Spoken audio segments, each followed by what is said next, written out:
We have to go up north to eat the fish. And it's important we protect the environment.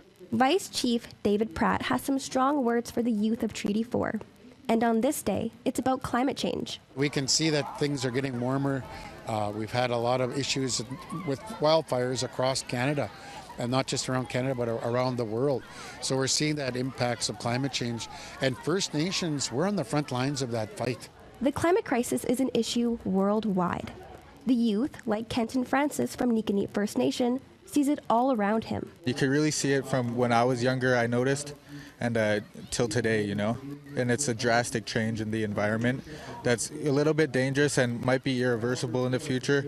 And we can't swim here sometimes, you know, or eat the fish of what the older people were talking about.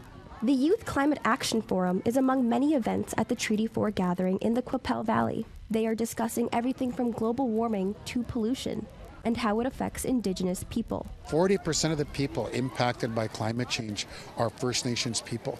That's forest fires. Right now we have a number of our people that are being evacuated from south end of Reindeer Lake. But it's not only youth addressing important topics like climate change. Community members from Treaty 4 are meeting in the governance teepee located right behind me for an open forum.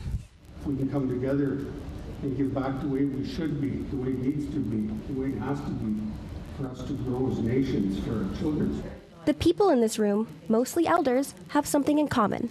They have lived experiences and have witnessed many changes, both good and bad.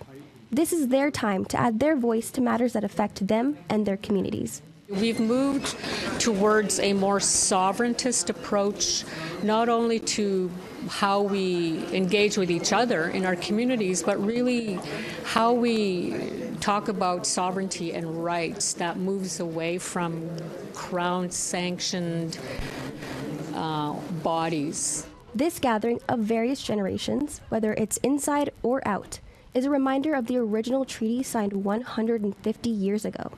A treaty not always honored, but lives on through education in the minds and hearts of thousands of youth who walk freely on the very land where their ancestors walked. In the Qu'Appelle Valley, I'm Desiraye Noname.